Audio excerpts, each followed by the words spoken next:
those that want to can start flight training as well. That sounds a little crazy to some people. They're like, I don't know anything about airplanes. What do I do? Well, that's kind of our job, right? We're going to teach you to know what to do. Most pilots don't understand what career opportunities are available in the world of aviation. They're making career decisions based on advice from friends or posts on internet forums, meaning they are taking huge risks with their livelihood without having all the details. This podcast was created to help you understand the aviation industry so you can find your dream job. Let's get ready for Pushback. Here's your host and my dad, Nick Fialka. Hey, pilot, it's Nick. Welcome to episode 50. Episode 50. Can you believe it? Episode 50. I cannot believe there have been 50 episodes of this podcast. And what is most exciting to me is the fact that you are still listening, that you are with me on this journey. And we've been going for about 6 months, and man, everybody's listening. And I just want to say thank you. Thank you, thank you, thank you. I am so thankful, I have such gratitude that you listen, that you share this podcast, that you have given me a review on Apple Podcasts. I mean, just if you go over to our podcast page on Apple Podcasts and you look at it, I mean, there's so many reviews and you guys are so generous, and that is so helpful. And every single day, thousands of people listen to this show. And I cannot tell you how thankful I am that you're with me on this journey. And so today, I have brought a really cool company to you, and I want to focus on the pilot or the person. The person who wants to be a pilot. That's who we're focusing on today. We're talking about US Aviation Academy. They've got locations in Texas and New York and a couple other places, but they're 141 flight school, and they do a great job of getting you prepared for your future.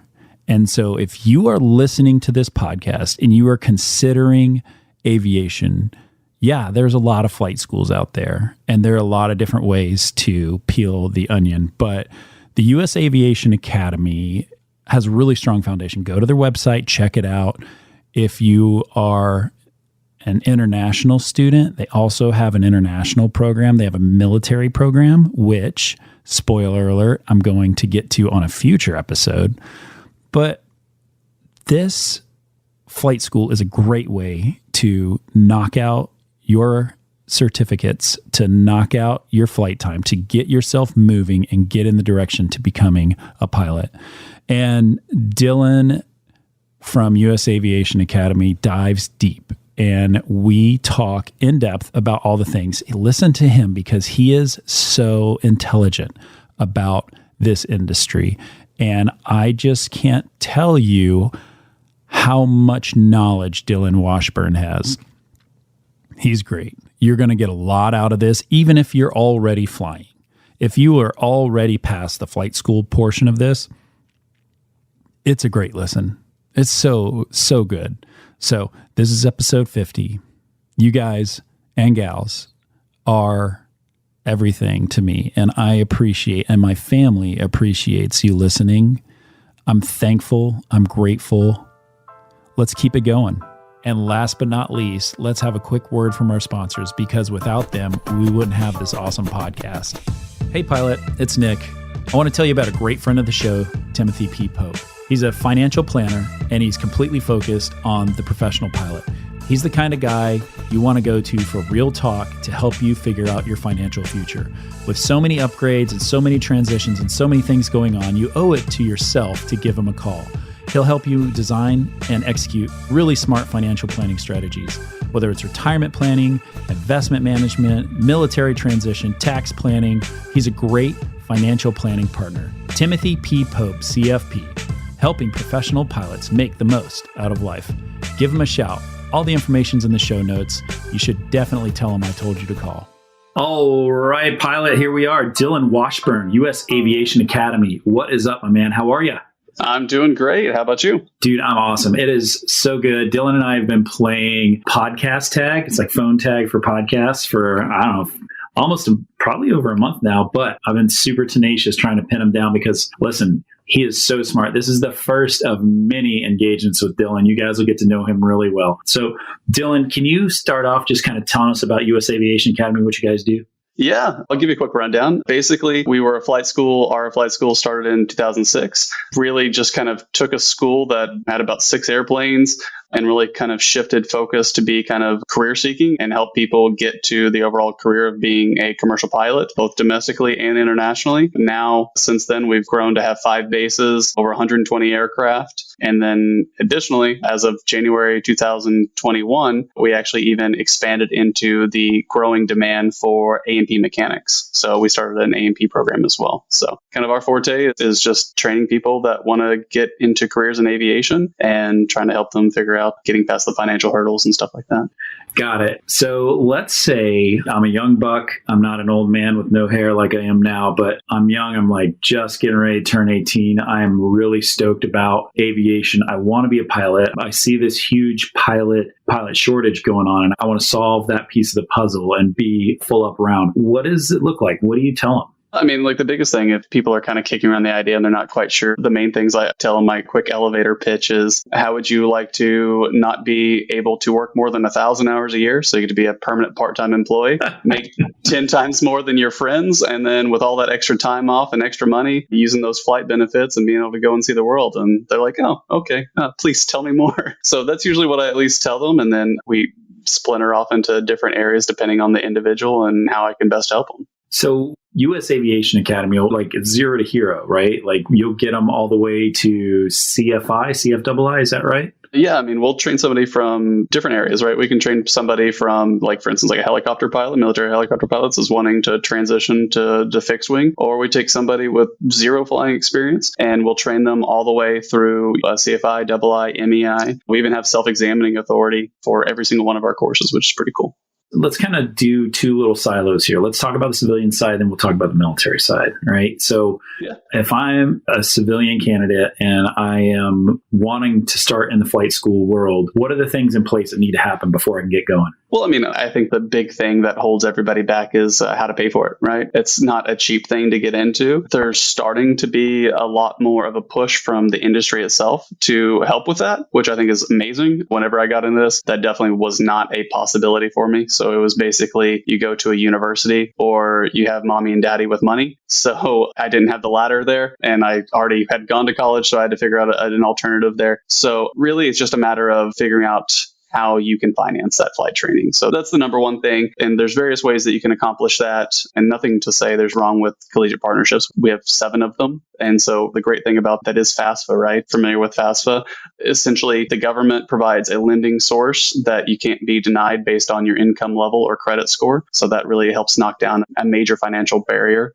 But also, additionally, there's been a number of banks, including one local here in the Dallas area that's called Meritize, that has basically kind of focused on trying to answer this lack of availability for student financing for flight training. So that's one avenue as well. And like I said, on the industry side, which is pretty cool, American Airlines, United Airlines, I think the first one was JetBlue, their pilot pathway program, but what we call the ab initio programs. They're starting to make these a possibility and utilizing their credit unions, the airlines credit unions, as a way that people with even like poor credit scores, I believe, don't quote me on this, but I believe it's like something like American Airlines with the American Airlines credit union is making it so that people as low as I think it's like 400 on their credit score could theoretically, if they get accepted, could actually get financing. So they really are pushing to people that show that aptitude, show the ability, show the drive, trying to make sure that that financial barrier is no longer an issue, which is pretty cool. Yeah. So I want to break down what Dillon said because he's got so much knowledge. He's got so much goodness he wants to pour out here. And like, so the first part he talked about was FAFSA, right? FAFSA is university focused. It's a government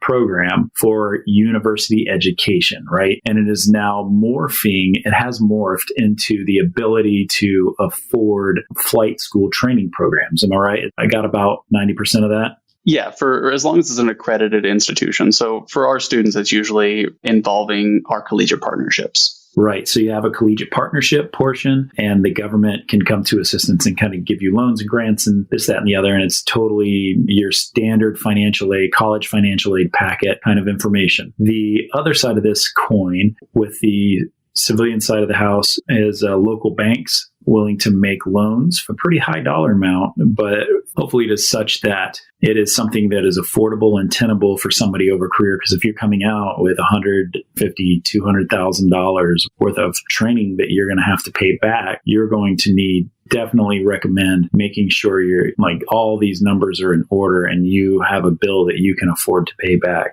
And then third that I heard was the industry help, right? The partnerships with American Airlines or United or JetBlue. United's is called Aviate, right? And can you explain how these industry partnerships are? Like somebody that's just kind of heard of them, doesn't know really anything about them. Like, can you explain that?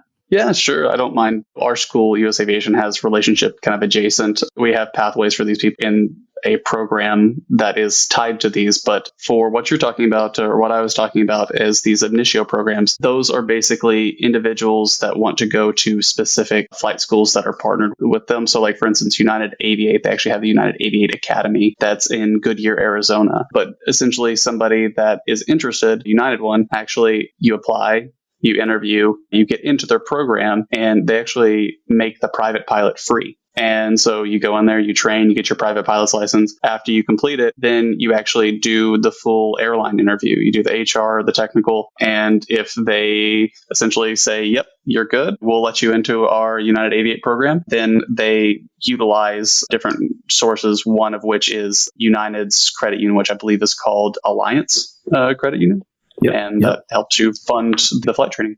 And usually what's cool about them too is they do have, usually most airline or even like our vocational flight training, they do have really nice deferment periods so that you don't have to worry about, while either you're paying the money or you are a low paid CFI, you don't have to worry about having to take on that pretty hefty loan that you mentioned. That's right. You can start paying it back when you're making $300,000 a year when you're in your second year at a regional airline these days, right? So it's, I mean, ESA, you can go work for somebody, jump over your captain somewhere, and they're going to give you a $100,000 check to come over. So there goes your entire cost of training.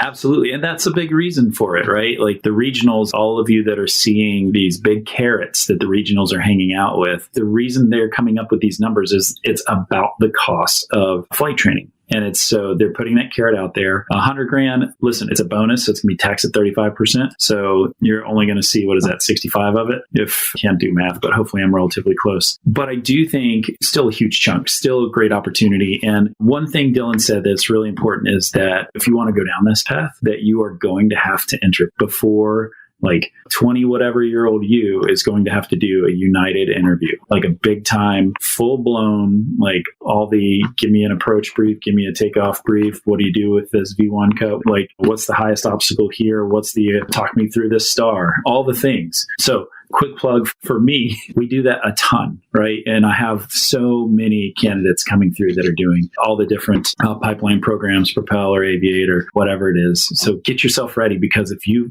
blow that up, like you get one shot at that. You get one shot. And it's like, I didn't have that shot. And the people in their 30s and 40s didn't have that shot. And so you have a golden opportunity to really do a great job. So do that, man. Like, it's just like Alabama football, man. You got to get your head down. You got to keep playing every single play and keep moving the ball forward. Can you explain flight school to me? I went through military flight school, and I have never even thought about being in a civilian flight school. So I can imagine the 18, 19, 20-year-old also probably has some of the same questions I do. So can you talk me through it as if I've never even heard of it? Yeah, sure. One of the first things I want to say is people look at aviation and oftentimes either think that you have to come from an aviation family or join the military, right? That's the only routes. And oh, I know nothing, right? So how do I get into aviation? It's not as daunting as you would think. And I hear people all the time like, oh, I'm terrible at math, so I can't be a pilot. I'm proof that you can do it. Yeah, thank goodness that math isn't a major aspect here. I mean, heck, we're kind of spoiled, right? Do we get into the plane? Somebody else is already going to do all the weight and balance and everything else for us. So we just kind of look at a piece of paper like, yeah, it looks good. Yeah, sure, let's go. So Yeah. But from the flight school side of things, usually, at least the way our school works is somebody is interested. They want to come here. We'll try to provide them as best free knowledge as we can. And then day one is going to start with ground school. So they're going to go, it's about 2 hours a day for 4 weeks. And they're going to basically start establishing that kind of foundational knowledge, because anybody that's read about aviation or talked to people in aviation, there's tons of jargon, and there is a language that you're going to learn. So we try to help with that. We try to teach you the basic stuff of navigation, weight and balance, stuff like that. So it's not as daunting as most people think. And the great thing, at least the way that we do it, it's not this self-taught thing. You're going to start in a class with 30 other people that are right there starting at the same point you are. So during orientation, I usually tell our guys, it's not a competition. Lean on each other. And the classes that I've seen that have the highest success are the ones that try to be a cohesive unit, right? Be a family that both helps on the learning aspect for both the person that's helping their friend, so the recipient, but also the person that is administering that as well, right? There's plenty of studies that show that. But also it'll continue to play out as somebody goes through their training. There will be times that you'll kind of hit this wall and you need kind of that ego boost. And so it's the reason it's kind of nice to have this family of cheerleaders. But so ground school, going back, ground school is the kind of starting the first step. We used to have this as a requirement. Now we've moved beyond that. And so those that want to can day one start flight training as well. That sounds a little crazy to some people. They're like, know anything about airplanes? What do I do? Well, that's kind of our job, right? We're going to teach you to know what to do. And I actually really like that approach. The reason is, like I said, there is this whole language of aviation that you're not familiar with. So to just read it in a book is one thing. But my background, I went to college for education, so I really put a lot of thought into this. But if you are both learning in a classroom, but also you're applying that knowledge, right? You're hopping in an airplane, you're starting to fly, right? You read a book today and it's going to talk about the gyroscopic instruments. And you're like, what the heck is that? Well, you hop in a plane and guess what you're going to be using? Gyroscopic instruments. So it really helps with both a retention level, but I think it also secretly helps with keeping you motivated, right? It is 40 hours and that can be taxing. But as long as you keep that fire going and you're going to be learning, you're going to be flying, you get that excitement going, I think that really helps retain people. Because one of the biggest things that I see is people have so much self-doubt. Oh, right? man. It's hard to be a human. Oh, yeah, it is hard whenever you first start to believe that you can do it. And I really do think that pretty much everybody can do it. It's just all about getting you to solo. Everyone thinks like, oh, it's the certification. Nope, it's solo. That is the key, because that's whenever you have proven to yourself that you have the abilities to be a pilot. You are a pilot, right? And for those of you who don't know, a solo is basically where we train you. And there's plenty of things that we do to make sure that you are safe at the time that it comes around. But basically, it's the time where it's like almost, like daddy letting go of the bicycle. We take you up, you go fly, you show that you are safe and proficient. We even have another pilot that also evaluates you to make sure that you're safe and proficient. And then at that point, on a good day, we hop out of the airplane and let you go fly. And this huge monumental day, I'm sure that if you talk to any pilot, that's probably the day that you'll never forget. I'll never forget it. It's amazing. You will be a completely different animal. And like I said, I've seen so many people. It's one of my favorite things to talk about. I've seen these students that are in their shell. They're timid. They're soft-spoken. And then all of a sudden we go up and they solo, and it's just their eyes light up, their motivation to keep going. It goes like one of my best examples, and I'm going on off a tangent here, but one of my best examples was I had this girl and she was so nice, but she was like homeschooled, very timid, didn't even like go and get her driver's license, right? And she starts flight training. When we first started, she would like doodle in the airplane and you couldn't really get her like focus and all that. We get her to solo and we get her eventually to finish up her private pilot's license. And the following year, her high school was coming out to all do this discovery flights and go there. And this girl that was like the one that was like off in the corner being very quiet was like, oh my gosh, guys, come on. I'm going to teach you how to do a weight and balance. I'm going to shoot you how to do a walk around. Come and do this. And it was like a completely different 180. And I've seen that a number of times where it's just the confidence that becoming a pilot instills is amazing. So even parents that are concerned are like, oh, what if they don't want to be a pilot? It's like, well, trust me, your kid's going to love this. And at the very least, it'll be a really great talking point because they're going to tell everybody they're a pilot from that point. But that's the private pilot side, right? They start, they train, they solo. and they get their initial certificate, their private pilot certificate, or what some people call is like their license to learn. They're continuing on. That's right. Yeah. And after that, we go on to their instrument rating, where they learn how to fly in bad weather conditions or not being able to see outside. And then finally, we move on to that commercial stage and wrapping that all up. What is the difference between the instrument side and the commercial side? Well, I mean, there's not a huge difference. I mean, the instrument side is to, of course, teach them how to fly solely utilizing their instruments. So in a kind of worst case scenario, you're up and flying and you get into clouds or something like that and you can't see externally. The idea is that you can safely still fly the plane and navigate and be able to bring it back home. And then on the commercial side, you're kind of just taking those skills that you already learned in private pilot, where you're using both your instrument skills as well as your ability to look outside that airplane and be able to navigate accordingly. And then also learning a few additional maneuvers, but mainly it's just test to make sure that you are a one level up, right? You are a nice, proficient pilot and you are capable of taking that next step to be licensed to, essentially be paid to operate as a pilot. So that's kind of what you do. And then, of course, the next step after that is then you get to become the teacher. You get to get your CFI, your certified flight instructor, and then you pay it forward and you get to train the next person that's coming up and wanting to learn. Yeah. So there's so much there I want to unpack because man, you gave us so much good information. The first thing, let's jump all the way back to ground school, right? Like Dillon told us that it's 2 hours a day for 4 weeks. And this is like your initial dive into the school part of things. Like this is when you are going to step forward and decide that you are going to do this. I want you to have in mind that you're going to do this 110%. Not just, you're not going to half-ass it, right? You're going to whole-ass it. You're going to do all of this. And this is where it starts. And it's one of the best things he said is it's a family. We work together. The people in your class, like those are going to be the people, like some of those people in your class you're going to have in your life for the next 40 years. Like they're going to be your brothers and sisters in aviation and you're going to have them for your whole life. Like I am still in contact with people I went to flight school with 22 years ago and I fly with some of my airlines. So like, I do think that latching onto that and knowing that it's not a competition, that it is the top guy and the top gal and the bottom, like the last person, they're still pilots, right? And so it just like lift each other up, work hard and get it going. Because once you get in the aircraft, like things are moving in 3 dimensions and you're not used to life in 3 dimensions. And so you are going to need to be buckled in and be focused and be able to, because the flight instructor who you will soon be, who is sitting next to you, is wanting you to succeed. And the way you can succeed is to come prepared and come ready to rock and roll, because that openness and that shell opening that Dillon was talking about with that young lady, even if you're an introvert, man, like this world just brings it out of you. It makes you flower, it makes you grow.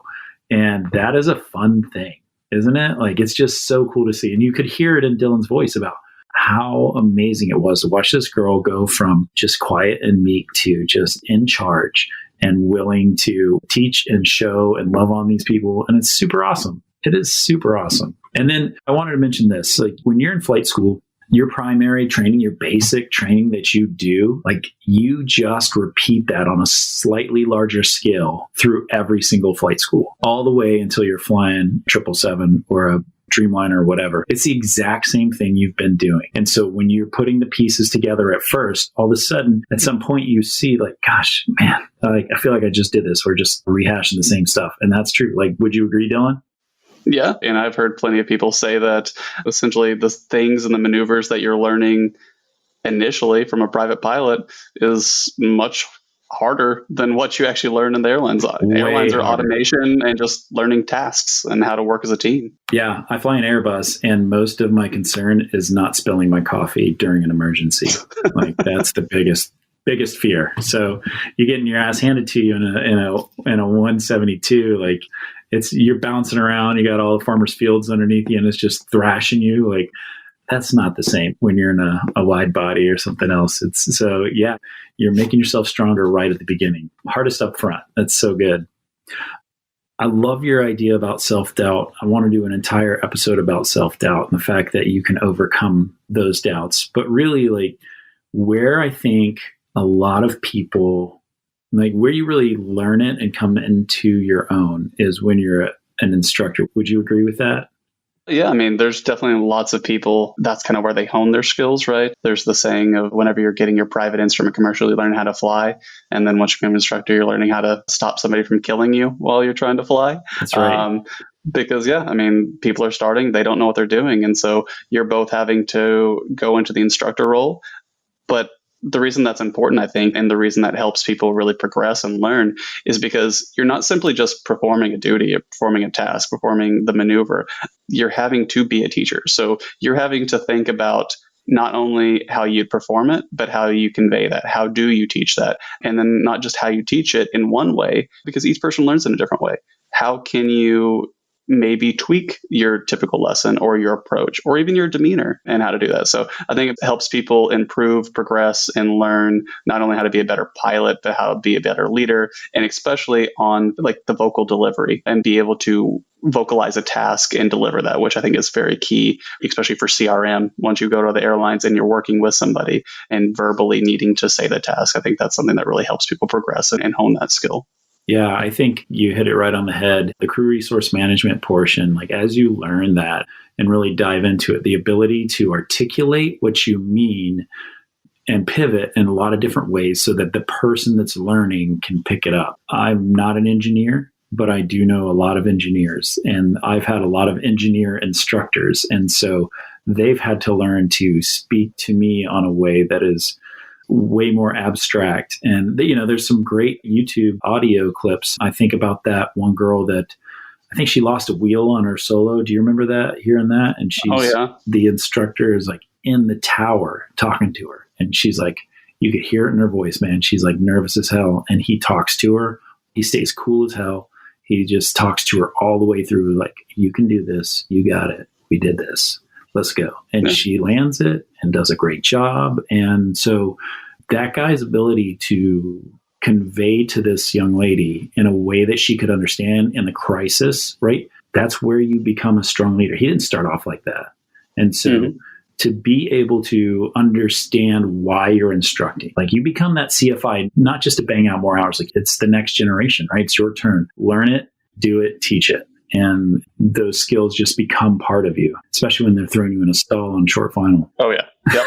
One thing that I want to touch on there by your example, to me, one of the things I think is so important, regardless if you come to my school or any school out there, for those that are getting into it, I want you to know how important having chemistry with your instructor is. Because I guarantee the girl that you were talking about there, if she didn't have good chemistry with that instructor and didn't trust him and trust his word, that could have led into a whole different situation. That trust is key because you are the student and you need to be able to have that with your instructor. So, and it's not saying anything against certain instructors, but you will get paired. And just as you all know, you'll meet somebody that just doesn't quite click. Doesn't mean the person's a bad person, but there will be the person you do click with, their temperament, their style, whatever. Make sure that you don't just sit back and accept what is given to you. Make sure you find somebody, because it could make the complete difference in how you progress as a student. I feel like you're just talking straight to me. I have had a lot of experiences in my life. Sometimes we'd have one instructor for a long period of time and absolutely needing to mesh with that. And then sometimes you would have various instructors for short periods of time. And you need to find a way to work with people that are different than you, all sorts of different ways of difference. But like, especially when you are rubbed the wrong way by a person, like it's a sign of growth and grace that you can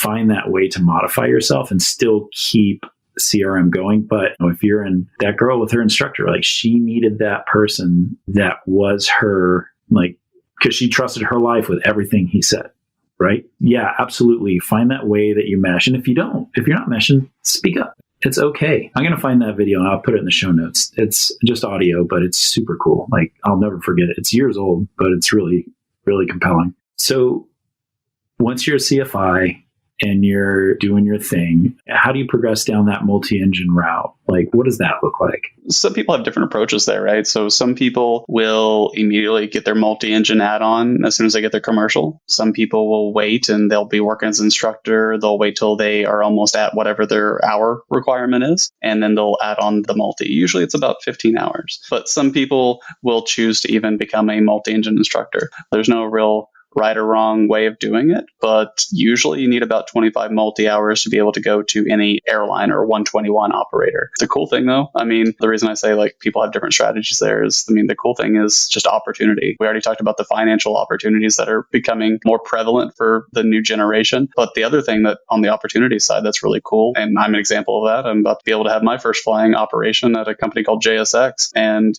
essentially I get to go fly for somebody when I'm sub 500 hours, which is crazy. But that's the reason that, Did Todd Koenig interview you? Yeah, I know Todd. A little segue, I guess, of the reason it's also very important in aviation to be a nice person and help others and meet people and talk to people and network, because it's always great for the next generation. That's right. I'm sorry to interrupt, but I do need to say, Dillon and I did not talk about this, and I did not know he was going to JSX, and I had just done an interview with JSX.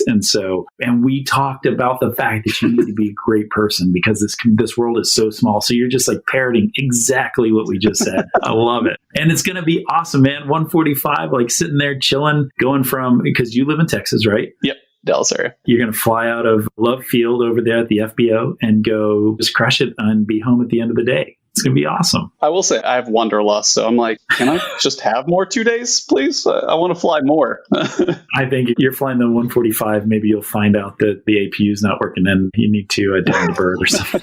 Okay. All right. Gotcha. Especially in Vegas overnights. They're going to be great. Okay. So you are heading out to JSX. Yep. Are you nervous? Yeah. I mean, of course, honestly, I hope I didn't jinx myself cart before the horse here. But yeah, I mean, I'm going to go for my first training, right? My experience is in single engine airplanes, or my 40 hours of multi, or for a while there, I had a V-tail Bonanza. So I got like 90 hours in that. If you're telling me the fastest plane that I've gone is 170 knots, and now I'm about to hop in a jet aircraft with learning what the different speeds are, what packs are, what an APU is, and all this other stuff. That's right. And that's just on the surface. It's going to be a whole different monster. So yeah, it's a little daunting, but I mean, the good thing is, just like with private pilots, I'm going to be starting with a whole group of other people right there at the same level I am, and we're going to be living with each other for about 30 days. So hopefully we have some nice chemistry and we all work together and help push each other through. What's your total time look like? I'm at 500. I mean, like right there. Like, let's go.